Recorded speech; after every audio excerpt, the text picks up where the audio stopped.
Welcome back to Madurai lifestyle. இன்னைக்கு நம்ம அவரைக்காய் பொரியல் எப்படி பண்ணுறது தான் பார்க்க போகிறோம். ஒரு கடாயில் எண்ணெய் ஊற்றிக்கோங்க. தேவையான அளவு கடுகு போட்டு தாளிச்சுக்கலாம். கடுகு நல்லா பொரிஞ்சு வந்ததும் கட் பண்ணி வச்சுருந்த ஒரு பெரிய வெங்காயம், கொஞ்சமாக கருவேப்பிலை சேர்த்துக்கோங்க. இதை நல்லா ஆயிலில் வதக்கி விட்டுக்கோங்க. கோல்டன் ப்ரௌன் ஆகிற வரைக்கும் நல்லா வதக்கி விட்டுக்கலாம். நான் 1/4 கிலோவில் அவரைக்காய் வாங்கியிருக்கிறேன். அதை நல்லா பொடிசாக கட் பண்ணி எடுத்துக்கோங்க. அவரைக்காய் எப்போதுமே பிஞ்சா பார்த்து வாங்குங்க, முத்தெல்லாம் வாங்கிடாம. அவரைக்காயை வாங்கி முத்தி போயிருந்ததுன்னா அவரைக்காயோட முத்தின வெண்டைக்காயும் சேர்த்து சூப் வச்சு சாப்பிடலாம்.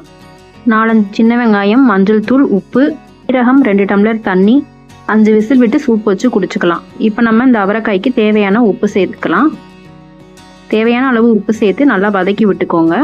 அவரைக்காயில் நிறைய சத்துக்கள் இருக்குது. வாரத்தில் ஒரு நாளாவது அவரைக்காய் சேர்த்துக்கோங்க. சாப்பாடு கூட ரொம்பவே நல்லது. இது கூட நான் கொஞ்சமாக தனி மிளகாய்த்தூள் சேர்த்துக்கிறேன்.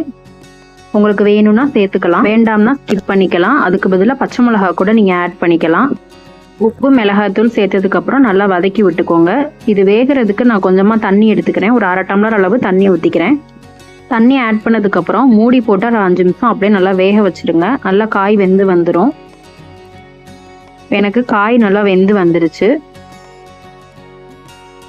காய் நல்லா வெந்ததுக்கப்புறம் அடுப்பை அமர்த்திட்டு தேங்காய் துருவல் இது கூட நீங்கள் சேர்த்துக்கலாம். அவரைக்காயை இந்த மாதிரி பொரிச்சு கொடுத்தா சில குழந்தைங்க சாப்பிடாம இருப்பாங்க. அவங்களுக்காக நான் 2 முட்டையை இதில் நான் ஆட் பண்ணிக்கிறேன்.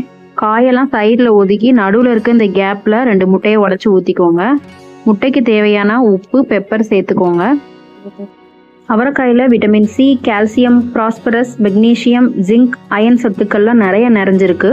நோய் எதிர்ப்பு சக்தியை அதிகப்படுத்தி கொடுக்குது. அவரைக்காவோட பிஞ்சில் தோற்பு சுவை இருக்கிறனால ரத்தத்தை சுத்தப்படுத்தி கொடுக்குது. சுகர் இருக்கிறவங்க கண்டிப்பாக வாரத்தில் 2 முறை நாள் இந்த காயை எடுத்துக்கோங்க. ரொம்பவுமே உடம்புக்கு நல்லது. சாப்பிடாத குழந்தைங்களுக்கு இந்த மாதிரி முட்டை உடச்சி ஊற்றி கொடுத்து பாருங்க, கண்டிப்பாக சாப்பிடுவாங்க முட்டையோட ஃப்ளேவருக்காகவே. அடுப்பை சிம்மில் வச்சே வதக்கி விட்டுக்கோங்க. அவ்வளோதான், 5 நிமிஷத்துலேயே காய் பொரிச்சு எடுத்தாச்சு.